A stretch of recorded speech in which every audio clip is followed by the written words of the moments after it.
నమస్కారం, సుఖీభవకు స్వాగతం.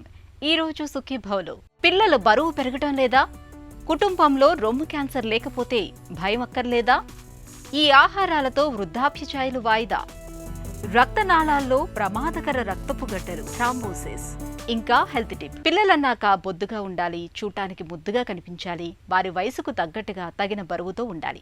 కానీ ఇవాళ చాలా మంది పిల్లలు తక్కువ బరువుతో ఉంటున్నారన్నది చేదు నిజం.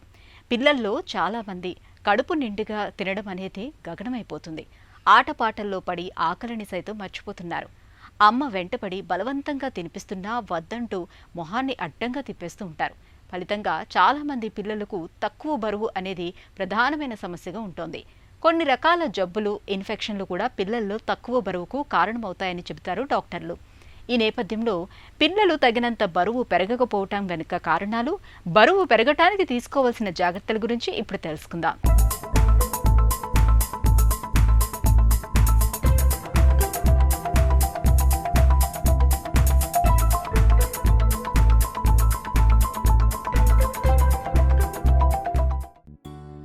పిల్లలన్నాక బొద్దుగా ఉండాలి, చూడటానికి ముద్దుగా కనిపించాలి. ఇవాళ మనలో చాలామంది తల్లిదండ్రులకు ఇది పెద్ద ఆరాటంగా మారిపోతోంది. మా బాబు అందరి పిల్లల్లా ఎదగటం లేదు, సన్నగా ఉన్నాడు, పాపాయి సన్నగా పీలగా ఉంటుంది, తిండి కూడా సరిగా తినటం లేదని ఆవేదన చెందుతూ ఉంటారు. నిజానికి పిల్లలు ఉత్సాహంగా, ఆరోగ్యంగా ఉన్నంత వరకు కంగారు పడాల్సిన పని లేదు.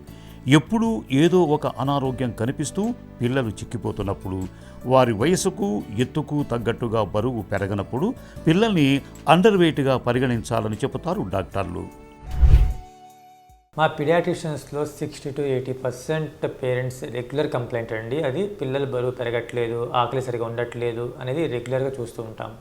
సో ఎప్పుడైతే పేరెంట్స్ చెప్తారో పిల్లలు బరువు పెరగట్లేదు అనేది, ఖచ్చితంగా మేము అది పరిగణనలో తీసుకొని, బట్ మా వైపు నుంచి కూడా రెట్రోస్పెక్టివ్గా ఆ ఏజ్కి ఉండాల్సిన బరువు ఉన్నాడా లేదా, హైట్ ఉన్నాడా లేడా అనేది ఖచ్చితంగా చూసుకుంటాం. దాన్ని బట్టి మనం పేరెంట్స్కి అనేది అడ్వైజ్ ఇస్తాము. దాన్ని బట్టి వాళ్ళకి కౌన్సిలింగ్స్ ఇస్తామండి. పిల్లలు ఆరోగ్యంగా ఉండి, యాక్టివిటీగా ఉండి, స్లీప్ డిస్టర్బెన్స్ లేని పక్షాన బరువు అనే ఒక్కదాన్నే మనం కన్సిడర్ చేయొద్దని చెప్తామండి.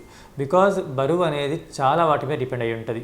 బరువు అనేది జెనెటిక్, లేదంటే పేరెంట్స్ యొక్క హైట్ వెయిట్ బట్టి, వాళ్ళ యొక్క ప్రీవియస్ ఆ జెనెటిక్స్ బట్టి, లేదంటే మనకి స్లీప్ ప్యాటర్న్ బట్టి, లేదంటే పోషకాహారం ఇచ్చేదాన్ని బట్టి ఇవన్నీ మనం చాలా చూసుకోవాల్సి ఉంటుంది. సో ఎప్పుడైతే పిల్లోడు మనకి యాక్టివ్గా ఉండి, బ్రీతింగ్ అంతా బాగుంది, రెస్పిరేషన్ బాగుంది, దాంతో ఆటలు బాగున్నాయి, స్లీపింగ్ బాగుంది, పద్దాగా ఫీవర్స్ ఏమీ రావట్లేదు, హెల్తీగా ఉన్నాడు అన్న పక్షాన ఖచ్చితంగా మేము వాళ్ళకి రీఅష్యూరెన్స్ ఇచ్చి పేరెంట్స్కి మంత్లీ కొంచెం అప్డేట్గా రమ్మని చెప్తూ ఉంటామండి. కొంతమంది పేరెంట్స్ అంటారండి, మా పిల్లవాడు చాలా బాగా తింటాడు, చక్కగా తింటాడు, మారం చేయడు, అన్నీ తింటాడు, అన్నీ పెడతాము, డైట్ ఏమి రెస్ట్రిక్షన్స్ ఉండవు, బట్ అయినా బరువు పెరగడు, 3 పూటలు తింటాడు, 4 పూటలు తింటారు అని చెప్తూ రెగ్యులర్గా కంప్లైంట్స్ ఇస్తుంటారండి.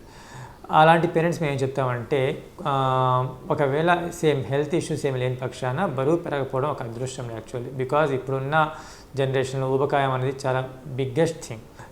బట్ మనం అదే పక్షాన చూసుకోవాలి. అంటే ఉన్నదానికంటే తగ్గుతున్నాడా బరువు, అంతే లాంగ్ టైం ఉంటున్నాడా, లేదంటే ఎంతో కొంత పెరుగుతున్నాడా, గ్రాఫ్ ఎట్లా డెవలప్ అవుతుంది, మంత్లీ గ్రాఫ్ అనేది పెరుగుతుందా లేదా అని చూసుకోవాలి. ఒకవేళ గ్రాఫ్ పెరగట్లేదు, బరువు అండ్ హైట్ అనేది అక్కడికి ఆగిపోయింది, లేదంటే తగ్గుతున్న పక్షాన ఖచ్చితంగా మనం అలర్ట్ అయ్యి ఏమైంది కాజ్ అనేది మనం చూసుకోవాల్సి ఉంటుందండి. అండర్ వెయిట్ పిల్లల్లో మనకి ఎలాంటి ఆరోగ్య సమస్యలు ఎదురయ్యే అవకాశాలు ఉంటాయని చూస్తుంటామండి. అంటే యాక్చువల్లీ అండర్ వెయిట్ అనేది కానీ మనం ఖచ్చితంగా మాల్ నరిష్ అండర్ వెయిట్ కిడ్స్ని ఖచ్చితంగా మన పర్యవేక్షణలో ఉంచుకోవాలి. పీడియాట్రిక్ పర్యవేక్షణలో వాళ్ళకి ఏంటంటే ఇమ్యూనిటీ పరంగా మనం చాలా లోగా ఉండే అవకాశాలు ఉంటాయి. చాలా ఈజీగా సీజనల్ డిసీజ్ లైక్ మనకి ఫ్లూస్ కానీ, దాని తర్వాత కాఫ్, కోల్డ్స్ కానీ ఈజీగా అటాక్ అయ్యే అవకాశాలు ఉంటాయన్నమాట.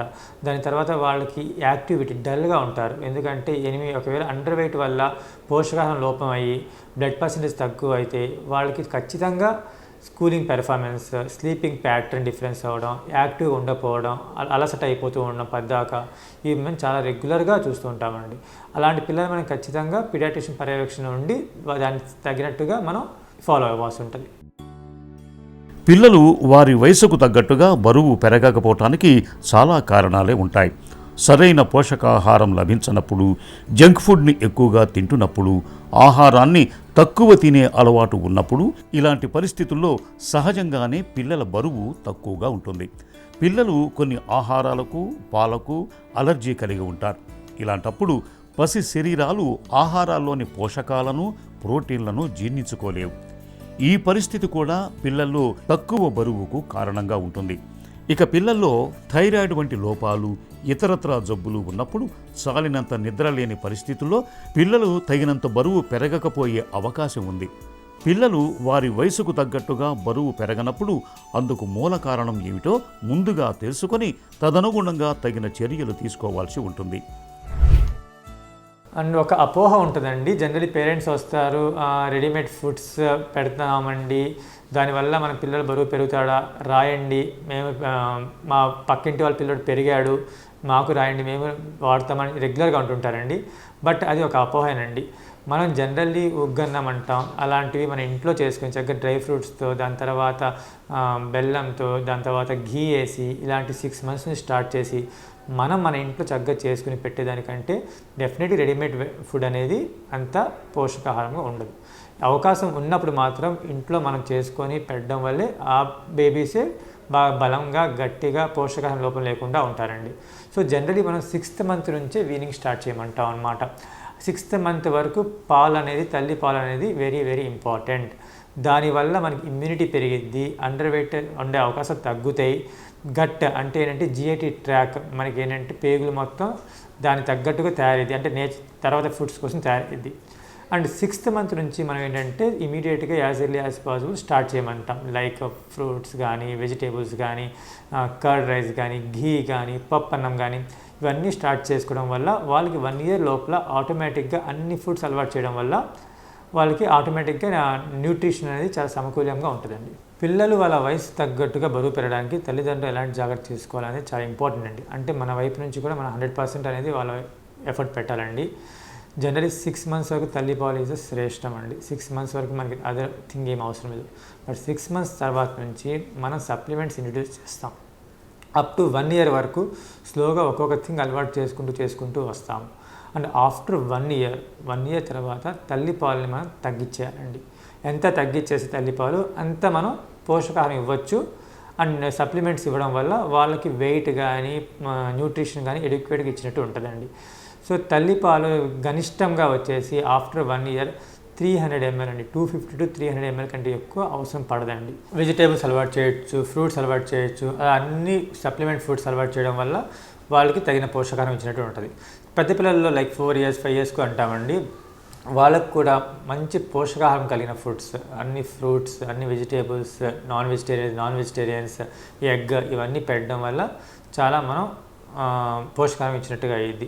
స్నాక్స్ తింటారు, జంక్ ఫుడ్ తింటారు, అయినా పెరగరంటే అవి చాలా వరకు అవాయిడ్ చేయడం బెటర్ అండి. అనవసరం ఊబకాయం ఇవ్వడం తప్ప మనకు పెద్దగా ఉపయోగం ఉండదు.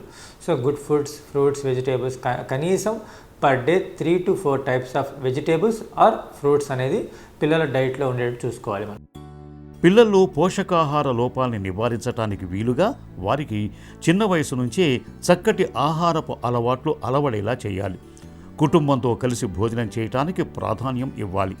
ఆహారాన్ని చిన్న చిన్న భాగాలుగా చేసి పిల్లలకు ఇష్టమైన రూపాల్లో తయారు చేసి వడ్డించండి. పిల్లలు తినకపోవటం అనే సమస్య ఉండదు. పిల్లలకి ఇష్టం లేని పదార్థాలను బలవంతంగా పెట్టద్దు. భోజనం తర్వాత ఏదైనా పండును తినటాన్ని అలవాటు చేయండి. పిల్లల్లో జీర్ణశక్తి చక్కగా ఉండి ఆకలి తగ్గకుండా ఉంటుంది. పిల్లలు తల్లిదండ్రులను రోల్ మోడల్గా అనుకరిస్తారు కాబట్టి ఇంట్లో ఎప్పుడూ కూడా ఆరోగ్యకరమైన ఆహార నియమాల్ని పాటిస్తూ ఉంటే పిల్లలు వాటిని ఆచరించటానికి ప్రయత్నిస్తారు. చక్కటి సమతులాహారంతో పాటు పిల్లలకు ప్రతిరోజు చాలినంత వ్యాయామము ఉండాలి. రోజుకు కనీసం అరగంటైనా ఏదో ఒక ఆట ఆడుకునేలా పిల్లల్ని ప్రోత్సహించాలి. ఇలా అన్ని రకాలుగా తగిన జాగ్రత్తలు తీసుకోవటం ద్వారా పిల్లల్లో పోషకాహార లోపాలని చాలా వరకు నివారించవచ్చు. ఇంట్లో అమ్మమ్మకు బ్రెస్ట్ క్యాన్సర్ చరిత్ర ఉంటే అమ్మాయికి ఎంతో కొంత ముప్పు ఉంటుంది. ఇందులో అనుమానం అక్కర్లేదు. ఇక కుటుంబంలో బ్రెస్ట్ క్యాన్సర్ చరిత్రే లేకపోతే రొమ్ము క్యాన్సర్ గురించిన చింతే అక్కర్లేదని, నిశ్చింతగా నిబ్బరంగా ఉండొచ్చని అనుకుంటారు మనలో చాలామంది. నిజానికి కుటుంబంలో బ్రెస్ట్ క్యాన్సర్ చరిత్ర లేకపోయినా ఈ తరం మహిళలకు రొమ్ము క్యాన్సర్ వచ్చే ముప్పు ఎప్పుడూ ఉంటుందని చెబుతారు డాక్టర్లు. ఇంట్లో వాళ్ళకి రొమ్ము క్యాన్సర్ చరిత్ర లేకపోతే నిబ్బరంగా ధైర్యంగా ఉండొచ్చన్న నమ్మకం ఎందుకు సరికాదో ఇప్పుడు తెలుసుకుందాం.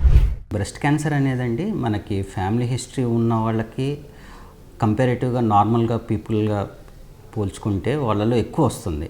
ఎన్ని రెట్లు ఎక్కువ వస్తుందంటే కనీసం 4 to 5 times రిస్క్ అంటారు, రిలేటివ్ రిస్క్ అంటారు దాన్ని. సో ఫ్యామిలీ మెంబర్స్లో బ్రెస్ట్ క్యాన్సర్ ఉన్న వాళ్ళకి 4 to 5 times ఆఫ్ రిస్క్ ఎక్కువ ఉంటుంది నార్మల్ పీపుల్లో. అలా అని చెప్పి నార్మల్ పీపుల్లో రాకుండా ఉండదు అనేది లేదు. సో బ్రెస్ట్ క్యాన్సర్ రావడానికి అనేక కారణాలు ఉంటాయి. సో నార్మల్ పీపుల్లో కూడా బ్రెస్ట్ క్యాన్సర్ వచ్చే ఛాన్సెస్ అధికంగా ఉంది. ఎందుకంటే ప్రస్తుతం ఉన్న ఈ డెకేడ్లో బ్రెస్ట్ క్యాన్సర్ అనేది చాలా ఎక్కువ అవుతుంది. సో ఇప్పుడు మన ఇండియాలో ప్రతి 3-4 నిమిషాలకి ఒక ఆడవాళ్ళు ఒక బ్రెస్ట్ క్యాన్సర్తో డయాగ్నోజ్ అవుతున్నారు. అలా అని ప్రతి 13 నిమిషాలకి ఒక బ్రెస్ట్ క్యాన్సర్ పేషెంట్ మరణిస్తున్నారు మన ఇండియాలో. అంత సివియర్గా ఉంది breast cancer. So breast cancer అనేది మనకి ఫ్యామిలీ మెంబర్స్ హిస్టరీ ద్వారా రావచ్చు. ఒకవేళ ఫ్యామిలీ హిస్టరీ లేకపోయినా సరే ఆ బ్రెస్ట్ క్యాన్సర్ వచ్చే ఛాన్సెస్ చాలా ఎక్కువ ఉన్నాయి. ఇప్పుడు 60 ఏళ్ల వయసులోనూ 20 ఏళ్ల వారిలా కనిపించాలని అందరికీ ఉంటుంది. కానీ వయసు మీద పడుతున్న కొద్దీ మనం ఎంత వద్దనుకుంటున్నా మనలో వృద్ధాప్య ఛాయలు మొదలైపోతూ ఉంటాయి. చర్మం సాగిపోతూ ఉంటుంది, ముఖంపై ముడతలు మొదలైపోతూ ఉంటాయి, జుట్టు ముగ్గుబుట్టలా తెల్లగా మెరిసిపోతూ ఉంటుంది. అయితే ముందు నుంచి ఆహారపరమైన జాగ్రత్తలు తీసుకుంటూ ఉంటే వృద్ధాప్య ఛాయల్ని కొంతకాలం పాటైనా వాయిదా వేసుకోవచ్చని చెబుతారు నిపుణులు. వృద్ధాప్య ఛాయల్ని నిరోధించే ఆహార నియమాల గురించి ఇప్పుడు తెలుసుకుందాం.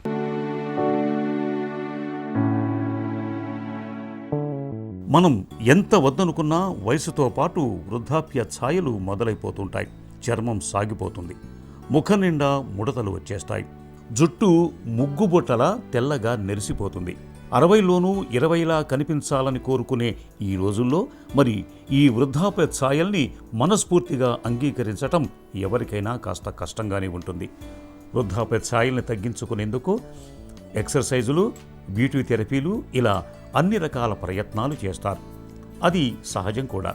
అయితే రోజువారీ ఆహారంలో కొన్ని ప్రత్యేక జాగ్రత్తలను తీసుకోవటం ద్వారా వృద్ధాప్య ఛాయలు త్వరగా మొదలవకుండా యవ్వన శోభ మరికొంతకాలం కొనసాగేలా చూసుకోవచ్చు.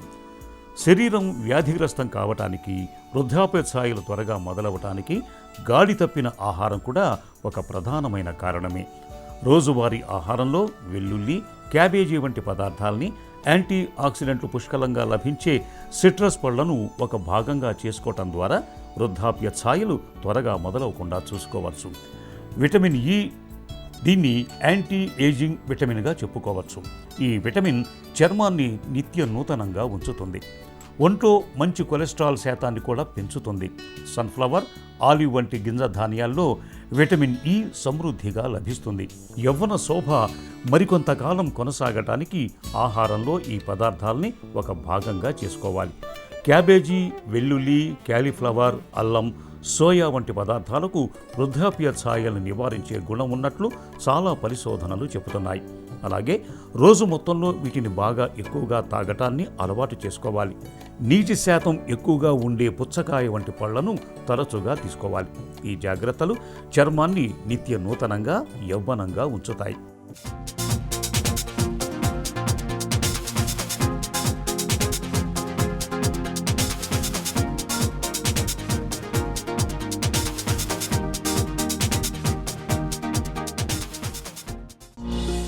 థ్రాంబోసిస్ అంటే ఏంటి? ఇందులో ఏం జరుగుతుంది? థ్రాంబోసిస్ అంటే రక్తం గడ్డకట్టుకుపోవడం. మన గుండె నుంచి కొన్ని వందల వేల రక్తనాళాలు అన్ని అవయవాలకి, కాళ్ళకి, చేతులకి రక్తాన్ని అందిస్తాయి. అక్కడి నుంచి మళ్ళీ ఆ చెడు రక్తం అంతా కూడా గుండెకి వచ్చి సర్క్యులేషన్లో మళ్ళీ కలుస్తుంది. వీటిని మనం తెలుగులో సిరలని, ధమనులని అనుకుంటాం. ఇంగ్లీష్లో వాటిని వీన్స్ అని, ఆర్టరీస్ అని అంటారు. సో వీటిలో ఎక్కడైనా మనకి రక్తం గడ్డ కట్టకపోతే కనుక వాటిని థ్రాంబోసిస్ అంటాం. ఇప్పుడు థ్రాంబోసిస్ని చూసుకుంటే కనుక మనకి 2 రకాలుగా ఉండొచ్చు. ఒకటి ఏంటంటే సిరలు, అంటే వీన్స్. మనం ఎక్కడైతే మన అన్ని అవయవాల నుంచి, కాళ్ళ నుంచి, చేతుల నుంచి చెడు రక్తం తీసుకొచ్చి గుండెకి వెళ్తాయో వాటిని మనం వీన్స్ కానీ సిరలు కానీ అంటాం. వాటిలో క్లాట్ ఫామ్ అయితే కనుక దాన్ని వీనస్ థ్రాంబోసిస్ అంటాం. అదే ధమనులు అంటే ఆర్టరీస్, అంటే మన గుండె నుంచి రక్తం తీసుకెళ్లే వాటిలో కనుక క్లాటింగ్ అయితే కనుక, రక్తం గడ్డకట్టకపోతే కనుక దాన్ని ఆర్టీరియల్ థ్రాంబోసిస్ అంటాం. సో వీంట్లోని ఆర్టరీస్లోని రెండిట్లోని క్లాటింగ్ అయ్యే అవకాశం ఉంటుంది. వాటి వల్ల రకరకాల పరిణామాలు జరిగే అవకాశం. థ్రాంబోసిస్ అనేది ఎన్ని రకాలుగా ఉంటుంది? ఒకటి ఏంటంటే ఆర్టీరియల్ థ్రాంబోసిస్, రెండోది ఏంటంటే వీనస్ థ్రాంబోసిస్. సో వీటి తాలూకు కారణాలు మనం ఇండివిజువల్గా చూడొచ్చు. ఇప్పుడు ఆర్టీరియల్ థ్రాంబోసిస్కి ముఖ్య కారణాలు బీపీ, షుగర్ కానీ అన్కంట్రోల్డ్ ఉండడం. లాంగ్ టర్మ్గా మనకి బీపీ, షుగర్ ఉన్న పేషెంట్లో ఇది ముఖ్యంగా చూస్తాం. రెండోది ఏంటంటే హై కొలెస్ట్రాల్. కొలెస్ట్రాల్ ఎక్కువ ఉన్న, కంట్రోల్లో లేకపోయినా వాళ్ళలో ఉండే అవకాశం ఉంటుంది. తర్వాత వచ్చే కాజ్ ఏంటంటే స్మోకింగ్. ఇప్పుడు చాలామంది స్మోకింగ్ కానీ, గుట్కా కానీ, పాన్ కానీ, తంబాకు కానీ వాళ్ళలో ఏంటంటే కొన్నిసార్లు కాళ్ళలో కానీ చేతుల్లో కానీ మనకి వేళ్ళు నల్లగా అయిపోవడం కానీ, గ్యాంగ్రీన్ రావడం కానీ చూస్తాం. స్మోకింగ్ ఎక్కువ చేసే వాళ్ళలో, టొబాకో ఎక్కువ వాడే వాళ్ళలో కూడా మనం థ్రాంబోసిస్ అనేది చూస్తాం. ఇంకొకటి ఈ ఆర్టీరియల్ థ్రాంబోసిస్ మనకి ఏజ్ పెరుగుతున్న కొద్దీ కొంతమందిలో న్యాచురల్గానే కాల్షియం డిపోజిషన్ వల్ల కానీ, లేదంటే కొలెస్ట్రాల్ ప్లాక్స్ అంటాం, సో అవి ఫామ్ అవడం వల్ల కానీ కొన్నిసార్లు అవి రప్చర్ అయ్యి అది పగిలి మనకి క్లాట్ ఫామ్ అయ్యి ఆ రక్తనాళంలో రక్త సరఫరా మూసుకుపోయే అవకాశం ఉంటుందన్నమాట. కొంతమంది ఎప్పుడైతే జన్యుపరంగా అంటే జెనెటిక్గా వాళ్ళలో ఏమైనా ప్రాబ్లం ఉన్నా కూడా రక్తము చిక్కగా ఉండడం వల్ల కూడా మనకి ఇలాగా థ్రాంబోసిస్ వచ్చే అవకాశం ఉంటుంది. ఇప్పుడు వీనస్ థ్రాంబోసిస్ గురించి వస్తే కనుక ఎప్పుడైనా మనం ఎక్కువసేపు జర్నీ చేసిన, అంటే 8 నుంచి 10 గంటల పాటు కారులో ప్రయాణించిన, లేదంటే ఫ్లైట్ జర్నీస్ అంటే ఇప్పుడు 18 గంటలు 24 గంటలు జర్నీస్ చేసినా కూడా అలాంటప్పుడు ఎక్కువ మొబిలిటీ లేకపోవడం వల్ల, అంటే మన కాళ్ళు ఎక్కువ కదపకపోవడం వల్ల కాళ్ళల్లో రక్తం అనేది స్లో అయ్యి, బ్లడ్ ఫ్లో స్లో అయ్యి క్లాట్ ఫామ్ అయ్యే అవకాశం ఉంటుంది.